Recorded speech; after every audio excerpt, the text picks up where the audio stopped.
22 अक्टूबर 2008 India की तरफ से चंद्रयान-1 लॉन्च किया जाता है। ये चांद पर पहुंचकर स्पेस क्राफ्ट कुछ इस चीज की खोज करता है जिसको लेकर दुनिया भर में हेडलाइन छप जाती हैं, वाटर ऑन द मून। पहली बार चंद्रयान-1 इसका ठोस सबूत दुनिया के सामने लाता है कि चांद पर पानी मौजूद है। अगर देखा जाए तो चांद के साउथ पोल के एरिया में मौजूद है।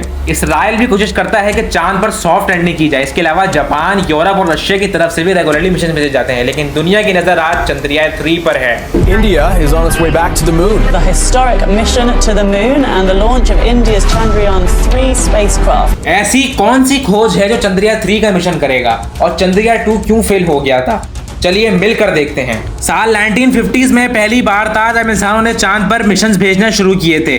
सबसे सिंपल टाइप के होते हैं फ्लाई बाय मिशंस। इसमें स्पेस क्राफ्ट को भेजा जाता है स्पेस में कि चांद के पास से गुजरे, यानी चांद के इर्द गिर्द नहीं घूमना, चांद के ऊपर से गुजर कर वापस आना है। लूनार 1 चांद के करीब से गुजरा था तो उसके 2 महीने बाद अमेरिका ने अपना पहला सक्सेसफुल फ्लाई बाय मिशन किया था। जब चांद की पहली फोटो ली गई थी तो चांद की दूसरी साइड से ली गई थी, उसको कहते हैं dark side of the moon. अगली कैटेगरी आती है ऑर्बिटर मिशंस की। इसमें स्पेस क्राफ्ट चांद के इर्द गिर्द घूमते हैं, यहाँ से चांद के सरफेस और एटमॉस्फेयर को स्टडी करते हैं और अब तक के 40 से ज्यादा सक्सेसफुल मिशंस हो चुके हैं। अगली कैटेगरी आती है इम्पैक्ट मिशन की। ये ऑर्बिट मिशन के ही एक पार्ट होते हैं, लेकिन इसमें मेन स्पेस क्राफ्ट चांद के अराउंड ऑर्बिट करता है। इस स्पेस क्राफ्ट से एक हिस्सा अलग होकर चांद पर जाके लैंडिंग क्रैश करता है, क्योंकि ये क्रैश होते हुए मून से इम्पैक्ट कर रहा है, इसीलिए इसे इम्पैक्ट मिशन कहा जाता है। चंद्रयान-1 इंडिया का एक इम्पैक्ट मिशन था जो इससे अलग होकर चांद पर जाके लैंडिंग क्रैश करना था। उसमें एक इंस्ट्रूमेंट लगा था जिसका नाम था चंद्रास ऑल्टीट्यूडनल कंपोजिशन एक्सप्लोर, और इस मिशन की वजह से ही इंडिया को पता चला कि चांद पर पानी मौजूद है। चंद्रयान-1 में एक ऑर्बिट भी था जो अपना ऑर्बिटर मिशन अलग से कर रहा था। चंद्रयान-2 का मिशन यहाँ पर एक रोवर मिशन के तौर पर प्लान किया गया था।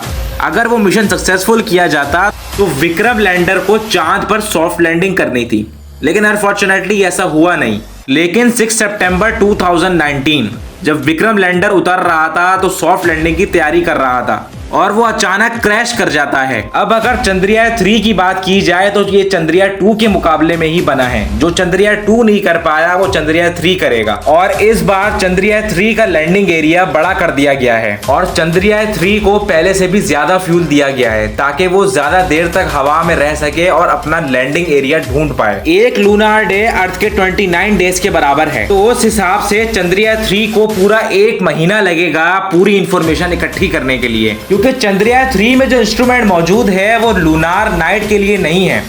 इसलिए जब चांद पर रात होती है तो टेम्परेचर बहुत ज्यादा गिर जाता है, -232 डिग्री सेंटीग्रेड तक टेम्परेचर जा सकता है। तो इस ठंड में कोई इंस्ट्रूमेंट काम नहीं कर सकता।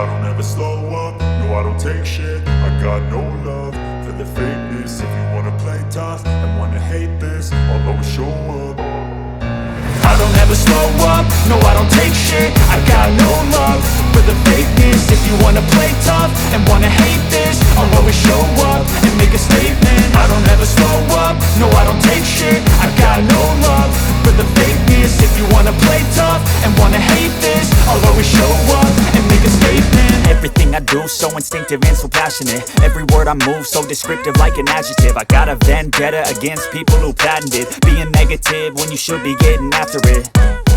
I got facts over tracks, this and that, spitting slow, spitting fast. I could roast, I could gas, think I'm okay at last, but I don't know if that can erase all the past. And the pettiness, a reflection of the emptiness. Hilarious, you think you're worth my time, you're delirious.